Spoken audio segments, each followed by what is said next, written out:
Step 4. Start the dispute process. The Fair Credit Reporting Act states that you have the right to receive a copy of your credit report and dispute any items that are inaccurate, outdated, or unverifiable. When you dispute any item on your credit report, the credit reporting companies must conduct a reasonable investigation of the items in question, usually within 30 days. In the description of this training, you will find a document containing dispute letter templates. There are further detailed instructions on the process of how to respond to disputes. Verification letter. The first dispute letter that you should always send is a verification letter. The verification letter is simply a letter requesting the credit bureaus to verify that the debts in question are accurate and valid. Your letter should identify each item you're disputing, state the facts, and explain why you are disputing the information, and ask that the information provider take action to have it removed or corrected. This is also a great time to dispute any names listed on your credit report that you do not use to identify yourself with. You should have only one spelling of your name. Dispute all other instances of your name or nicknames listed on your credit report.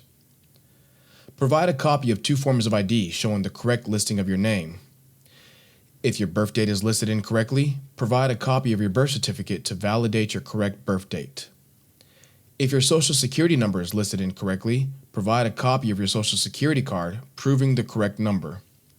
Whenever possible, include supporting documentation that validates your dispute. Don't forget to include a copy of your credit report with the disputed item circled in red or highlighted in yellow. Each verification dispute letter may be slightly different from the other. Only dispute negative items listed on your Equifax credit report with Equifax, TransUnion with TransUnion, and Experian with Experian. In most cases, the creditor is expected to respond to your claim within 30 to 45 days and to inform you of the results of its investigation. Always send your letters by certified mail, return receipt requested, so you can document what the information provider received. Remember to include copies of the applicable enclosures and save copies for your files.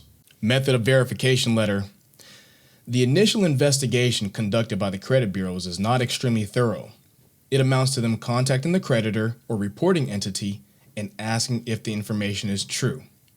The documentation that the creditor must provide to verify the debt is not typically substantial, so it's possible that your initial dispute is denied and the inaccurate information remains on your report. When that happens, you can escalate the dispute by sending the method of verification letter, along with any additional information to make your case. Examples of supporting documentation for a dispute can include letters from the creditor, canceled checks showing payment, bills, or statements that document your case. The method of verification letter addresses Section 611 of the Fair Credit Reporting Act. It states the credit bureau is required to provide you with a description of the procedure used to determine the accuracy and completeness of the information in your credit report.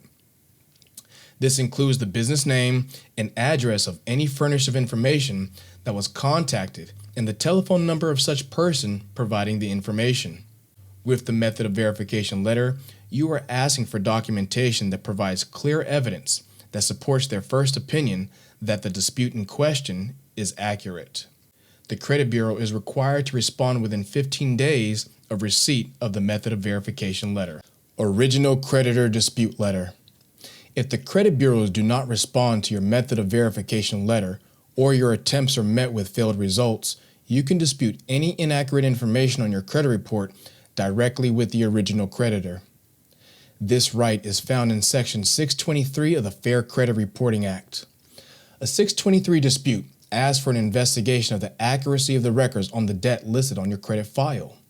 If the creditor does not have accurate records pertaining to that debt, then they must remove the negative information on your credit report before disputing with the original creditor. The consumer must have disputed with the credit bureaus first. The reason being is because the credit bureaus were supposed to have talked to the original creditor, and the original creditor was supposed to have conducted an investigation.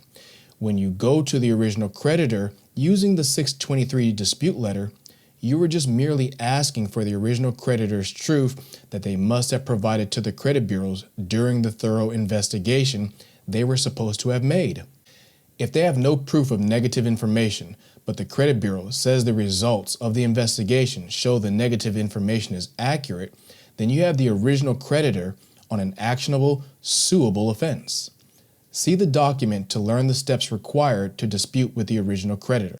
Violation of Fair Credit Reporting Rights Letter. Consumers are entitled to protections under the Fair Credit Reporting Act. When a party violates consumer rights under the Fair Credit Reporting Act, consumers may be entitled to damages. Several rules are laid out under the Fair Credit Reporting Act. This includes rules as to who can access the report, what can be reported, how long it can be on a credit report, and what must happen if a consumer disputes the information.